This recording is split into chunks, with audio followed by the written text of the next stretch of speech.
Buenos días a todos y todas. Muchas gracias por acompañarnos. We are here with Doug Stephens. Doug, thank you very much for being here with us. It's my pleasure. Thank you so much for having me. Thank you very much. So we're going to talk about the future and the present and the future of retail, right? So I think there's a lot happening here in this area. So maybe we can start by talking about the present, and then we're going to talk about the future. But what do you see as the three most disruptive global forces currently shaping the consumer behavior and the future of retail? What is happening now?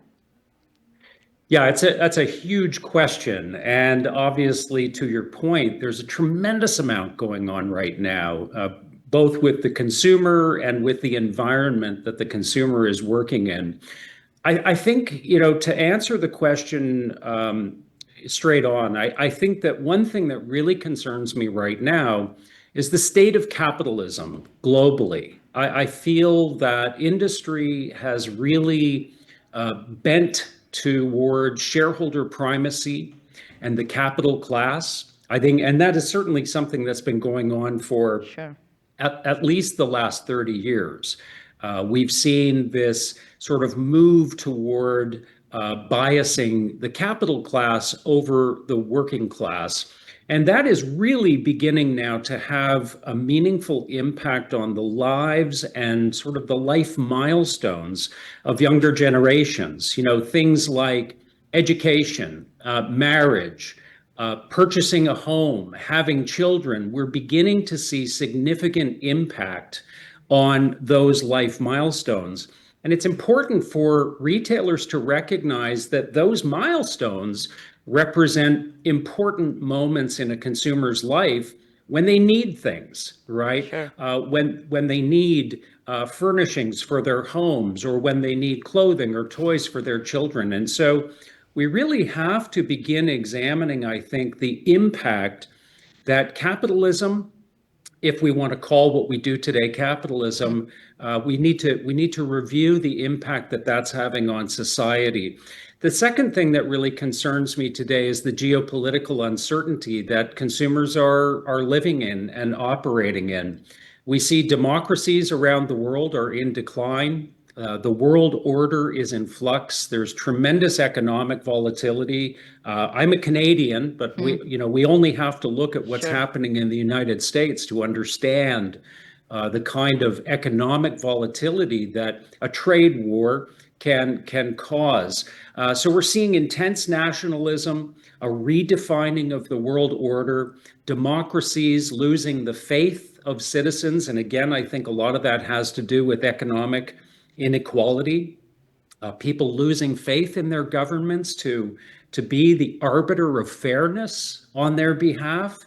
And so they're turning to alternatives like authoritarianism. Sure. And then the third thing is the advent, of course, of artificial intelligence. We couldn't have this discussion without talking about technology. And I think artificial intelligence certainly is already changing the nature of education.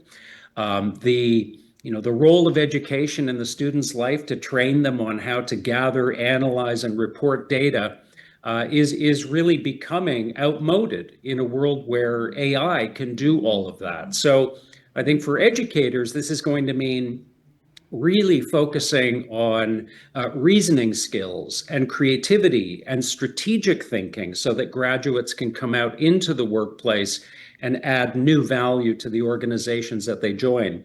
Certainly, it's going to change a lot for consumers. We're already beginning to talk now about agentic AI, the idea that an AI could be working for me as a consumer and have semi-autonomous ability to make decisions, to make purchases on my behalf, to go out into the world and find the things that are most meaningful and most personalized for me.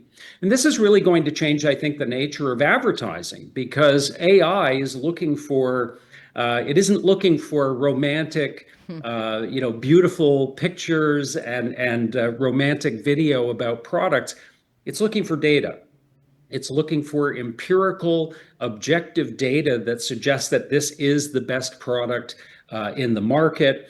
And so retailers and ad agencies are now going to have to wrap their heads around how do we get in front of a consumer when the consumer is now an AI, not a human being.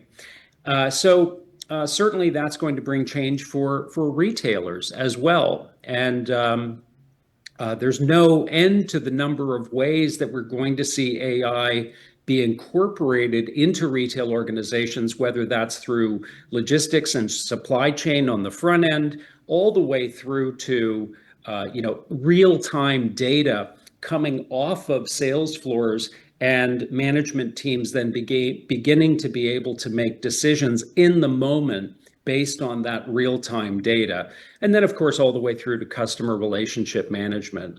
And then finally, with respect to AI, we also have to account for the fact that this is undoubtedly going to mean job loss. Sure. I think that it was Goldman Sachs recently estimated that, and this was, I think, was a conservative estimate of 300 million jobs worldwide that they foresaw being lost. And if I'm not mistaken, that was even before 2030. So we have to account for how we're going to shape a society that that backstops that kind of unemployment. I think the unemployment rate right now in Argentina is about 7.9%, if I'm not mistaken. About that. Imagine if it was 27.9% or 37.9%. So we have to revisit government taxation policy. We have to begin to have discussions around things like, will there be an AI tax that is levied on organizations that are laying off human beings in order to gain the efficiencies of AI? Because ultimately we have to keep infrastructure and the social safety net alive for the average citizen. So those are really the three big things for me.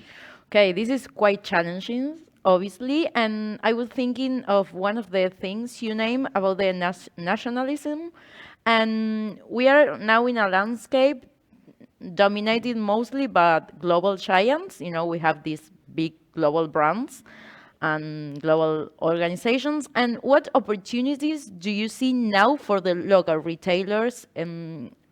Talking about this nationalism, we have these big global brands, and we also have the local retailers. What opportunities do you see these, and how can they leverage the consumer need for this local sense?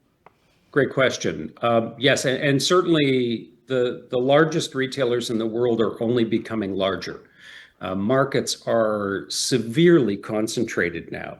Sure. Just to give you a sense of that, from a US perspective, there are 4 grocery chains right now, 4 grocery brands in the US that occupy about 80% of the grocery market in the US. So, I mean, it's just a shocking level of monopolization or oligopolization within these markets. And I'm sure that the LATAM market is no different in that respect. I think the key thing, first of all, and I get this question a lot as a Canadian because we're next to this huge, market with brands like Walmart and Home Depot and many, many others coming into Canada. I get the question, should Canadian consumers care that a brand is Canadian? And until very recently, I don't think many Canadian consumers ever even thought about it, until the trade war began with the US. Sure. We've become very nationalistic since then. I think the key thing to understand as a business is that being local is not a free pass. It's not something that immediately should incline a consumer to prefer you over another alternative. I think at the end of the day, most consumers want the things that they want, and they want to try and acquire those things as efficiently and economically as they possibly can. I think that's sort of the base case. But I think there's also something that we can do as local businesses, big or small, that can really provide consumers with new reasons to care about us. Okay. One of them is, I think we have to really focus on the contribution that we as a business are making to the quality of life in the communities in which we operate. I think there's pretty good general consensus that the large international and multinational corporations really pay lip service to the communities that they're operating in. But local businesses can take a very meaningful role in the health and the sustenance of the community from a cultural standpoint. And I think they not only should do that, but I think they should be very, very proud of declaring that they're doing that. Give consumers a sense of knowledge about what you're doing. I think the other thing is, too, if you're a small retailer, let's say you're a small retailer and you're trying to counter the effects of a Mercado Libre or some other retailer, I think you have to really focus on the emotional aspect of why the consumer might buy with you. And that may be that there's a cultural influence, that your business represents a cause that's important to consumers of the community. It may be that you provide just a much more entertaining and fun experience than they might find either shopping online or shopping at a large brick and mortar retailer. It may be the level of knowledge that you have about your category or your product that is simply unparalleled. And there are some really good examples of businesses that I've seen around the world that are just known internationally for their knowledge in a particular category. And then finally, the last thing is really to focus on the design and beauty of the products that you make and the experiences that you provide with consumers. So I think, if we can focus more on the emotional value of the experience and the contribution that domestic companies are making to the places that they operate, and really focusing on, giving back to the community in a meaningful way. Those are two ways, at least, that we can really stand out locally. To be local. And you talk about the experiences. We have 5 years ago, we have the pandemic, and it really changed the way we shop and what we look in the experience of the retail. And how's the psychology of the consumer change in this post-pandemic world? And especially, what kind of experiences are they truly seeking beyond the transaction? Yeah, another great question. I think our behavior certainly changed in meaningful ways. And if we just look at the way we're having this conversation now, the way on a day-to-day basis, many of us are working, maybe working from home 2-3 days a week. That in itself, of course, changes the dynamic for retail, because retail, of course, has been sort of predicated on how the consumer spends their time during the day. So that's become a lot more difficult for retailers to understand. What are traffic patterns like in our stores? When are people most inclined to be doing their shopping? What new needs do we need to meet in terms of online availability, omni-channel inventory capacity, and certainly the need for fast delivery? All of those things have changed. But I think if we want to focus on really what's the largest single change, I would say that if you could bring it down to this, I think that through the pandemic, many consumers and certainly many markets were forced to explore the capacity to be online. There were many markets where, I was hearing from retailers that, we're not a big online market. Consumers don't really look for us to be online. I think that certainly changed through the pandemic. Right. You had to be online. And consumers had to go online and discover what their options were.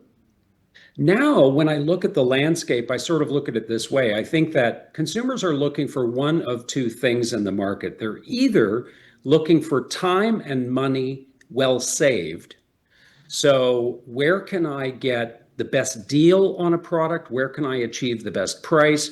Or where can I save the most time buying this product? So, if that division sort of looks like Mercado Libre on one hand, and is it Chango Mas? Chango Mas.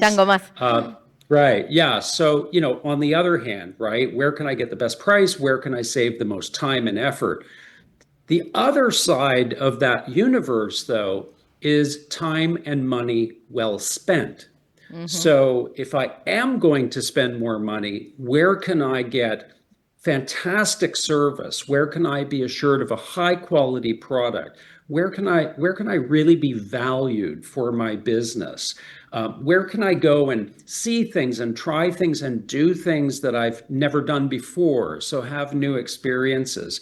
So the universe is really dividing between these two very, very different kinds of experiences. And I would say that, 70 to 80% of the time, we're probably in the save money, save time space. Hmm. But on those rare occasions where we really want to have a tremendous experience, we're swinging over to the time and money well spent side of the equation.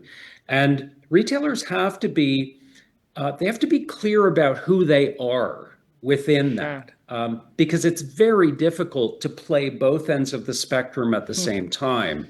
One thing is for sure, though, the middle ground, sort of that average, mediocre, run of the mill experience is dying. Great. And you talk about obviously artificial intelligence and how it's changing everything, not only in retail, but I mean in our lives. And so we are in an environment more digital, more automated. And how can technology can help create, but more human, memorable, and emotional experiences? Because sometimes technology can create, I don't know, maybe some clean or like maybe standard experiences, not so Mhm. different, Right, without right. emotion. So how can technology help create things that can reach to the consumer, a consumer that is obviously looking for this type of experiences like we just Yeah. talk? Yeah, it's a really interesting question, and I'll sort of phrase it a different way. So, if I were to ask you, how can technology create more human, memorable, and emotionally resonant music or art or literature? Hmm, I would argue that it can't, it can't. right? It can Mm-hmm. it can try to replicate Mm-hmm. human art. It can try to replicate human literature and music. And we've seen examples of that, right? Sure. But it can't fully replicate the human experience. Human to human, although sometimes it's not pleasant, right? We have to admit that too. Sure. But human to human experiences are innately special, and I think they're special primarily because we as human beings are hardwired for self-interest, right? On a moment-to-moment basis, the average human being is concerned about their own self-interests, maybe the interests of their family or their closest friends. What makes a moment in retail when you connect with a human being in a retail setting who seems to care about you, who seems to want to know about you and your needs, and seems to want to actually go out of their way to satisfy those needs, there's something very magical about that, right? Because it's not our natural state as human beings to want to care and look after and accommodate others. We're more interested in ourselves. So I don't think that technology can necessarily replicate that. What I do think, however, is that technology, to your point, can certainly, and AI will do this and is already doing this. It will enhance convenience. It will enhance efficiency. It will add elements of service personalization so that that human being in the equation can know a lot more about the consumer that they're speaking with. It will even help in terms of maybe bringing more effective visual merchandising to sales floors, but it certainly can't make the same kind of human emotional connections. Now, I will say this: I do think that as time progresses, because that you have to sort of look at these things on a longer term horizon. Sure. I will say that we're already beginning to see human beings reaching out to AI for things like mental health. Sure. We're seeing the advent of AI therapists that are guiding people toward better mental health. I think we can also safely say that for some people, AI may provide some sort of consolation against loneliness, particularly older people who may be, alone in their apartments or in their homes without anyone to speak to. I think it's very potentially going to be the case that AI fills that gap for us in society, right? But from a retail standpoint, I think we should really look first and foremost to AI as a means of better equipping and arming the human beings in the equation to serve consumers on a human level, and then also work at the same time on AI as a means of creating enormous efficiencies, especially for online retail. Doug, thank you very much for this talk, for this conversation. It's been really interesting, and you're giving us a lot to think about. My pleasure, Florencia. Thanks for having me. Thank you very much for being with us. Gracias a todos por haber escuchado esta conversación. No se vayan, que enseguida volvemos con nuestra próxima entrevista.